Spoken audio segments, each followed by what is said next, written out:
नमस्कार दोस्तों, आज हम बात करेंगे देश दुनिया की 25 बड़ी खबरों के बारे में। उससे पहले आपसे अनुरोध है कि अगर आपने हमारे चैनल को अभी तक सब्सक्राइब नहीं किया है तो प्लीज चैनल को जरूर सब्सक्राइब करें और हाँ, वीडियो को अंत तक जरूर देखें और कमेंट में यह भी बताएं कि यह वीडियो आप किस शहर या राज्य से देख रहे हैं। तो चलिए नजर डालते हैं आज की तमाम बड़ी खबरों पर। देश भर में नीट यूजी 2026 की री एग्जाम परीक्षा रविवार को सफलतापूर्वक आयोजित की गई। परीक्षा दोपहर 2 बजे से शाम 5:15 तक 5000 से अधिक परीक्षा केंद्रों पर हुई। पेपर लीक विवाद के बाद आयोजित इस परीक्षा को लेकर छात्रों और अभिभावकों में चिंता जरूर थी, लेकिन कड़ी सुरक्षा व्यवस्था के बीच परीक्षा संपन्न हो गई। नकल रोकने के लिए 51,000 से अधिक जैमर लगाए गए थे और परीक्षा से पहले मॉक ड्रिल भी कराई गई थी। परीक्षा खत्म होने के बाद कई छात्रों ने पेपर को संतुलित बताया, जबकि कुछ ने इसे थोड़ा कठिन माना।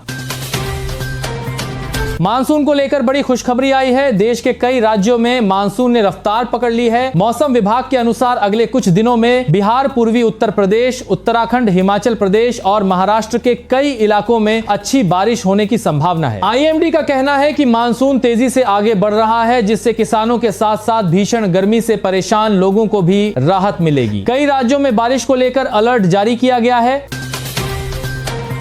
चार धाम यात्रा पर जाने वाले व्लॉगर्स और कंटेंट क्रिएटर्स के लिए बड़ा बदलाव किया गया है। उत्तराखंड सरकार ने ऐलान किया है कि अब चार धाम क्षेत्र में रील्स, व्लॉग और अन्य वीडियो कंटेंट बनाने के लिए पहले प्रशासन की मंजूरी लेनी होगी। सरकार के अनुसार हाल के दिनों में कई ऐसे वीडियो सामने आए थे जिनसे धार्मिक स्थलों की गरिमा और श्रद्धालुओं की भावनाएं प्रभावित हुई थीं। इसी को देखते हुए यह सख्त कदम उठाया गया है। नए नियमों का उद्देश्य चार धाम की पवित्रता बनाए रखना और यात्रा व्यवस्था को बेहतर बनाना बताया गया है। भारतीय रेलवे ने महिला यात्रियों की सुरक्षा और सुविधा को ध्यान में रखते हुए बड़ा नियम लागू किया है। अब महिला कोच या महिलाओं के लिए आरक्षित डिब्बों में यात्रा करने वाले पुरुष यात्रियों पर 2,500 रुपए तक का जुर्माना लगाया जाएगा। पहले इस नियम के उल्लंघन पर 500 रुपए का जुर्माना लगता था, लेकिन अब इसे बढ़ाकर 5 गुना कर दिया गया है। रेलवे के मुताबिक नया नियम 20 जून 2026 से लागू हो चुका है। रेलवे का मानना है कि इस कदम से महिला यात्रियों को अधिक सुरक्षित और आरामदायक माहौल मिलेगा तथा नियमों का पालन भी बेहतर तरीके से हो सकेगा।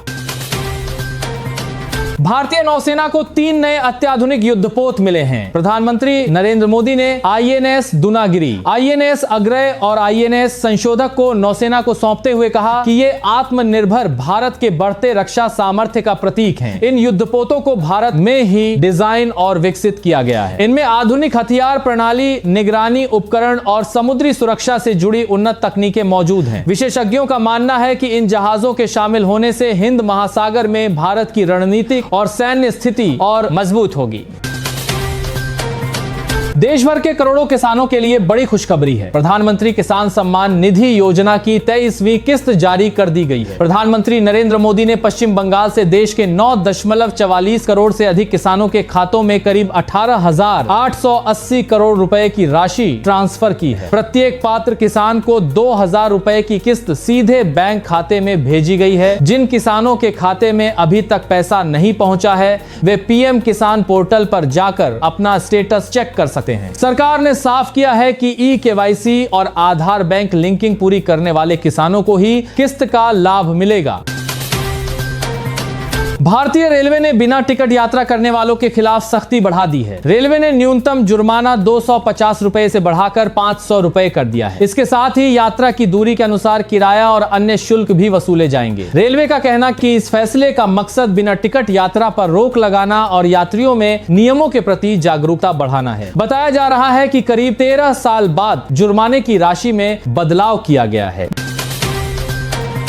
देश भर में मौसम को लेकर बड़ी चेतावनी जारी की गई है। मौसम विभाग ने 21 जून के लिए देश के 23 राज्यों में भारी बारिश, तेज आंधी और गरज चमक की चेतावनी जारी की है। यूपी, बिहार, दिल्ली, राजस्थान, झारखंड, पश्चिम बंगाल, ओडिशा, मध्य प्रदेश, असम, केरल और तमिलनाडु समेत कई राज्यों में मौसम बिगड़ने का अनुमान है। मौसम विभाग के अनुसार कुछ इलाकों में 80 से 90 किलोमीटर प्रति घंटे की रफ्तार से तेज हवाएं चल सकती हैं। इसके साथ ही बिजली गिरने, जलभराव और पेड़ गिरने जैसी घटनाओं का भी खतरा बना हुआ है।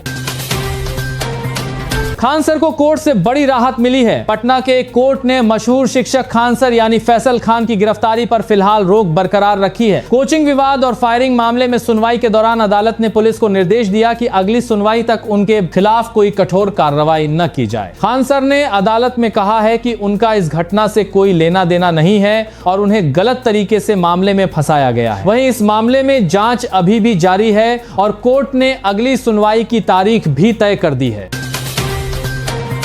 अभिजीत दीपके का बड़ा ऐलान। नीट पेपर लीक मामले को लेकर दिल्ली के जंतर मंतर पर चल रहे प्रदर्शन के बीच कॉकरोच जनता पार्टी के प्रमुख अभिजीत दीपके ने बड़ा ऐलान किया है। उन्होंने कहा है कि जब तक केंद्रीय शिक्षा मंत्री धर्मेंद्र प्रधान इस्तीफा नहीं देते तब तक वे जंतर मंतर नहीं छोड़ेंगे। अभिजीत दीपके ने कहा, लड़ाई अभी शुरू हुई है, हम यहीं रुकेंगे और यहीं सोएंगे। उन्होंने छात्रों से आंदोलन में शामिल होने की अपील की है। साथ ही नीट विवाद से प्रभावित परिवारों को 1 करोड़ रुपए की आर्थिक सहायता देने की मांग भी उठाई है।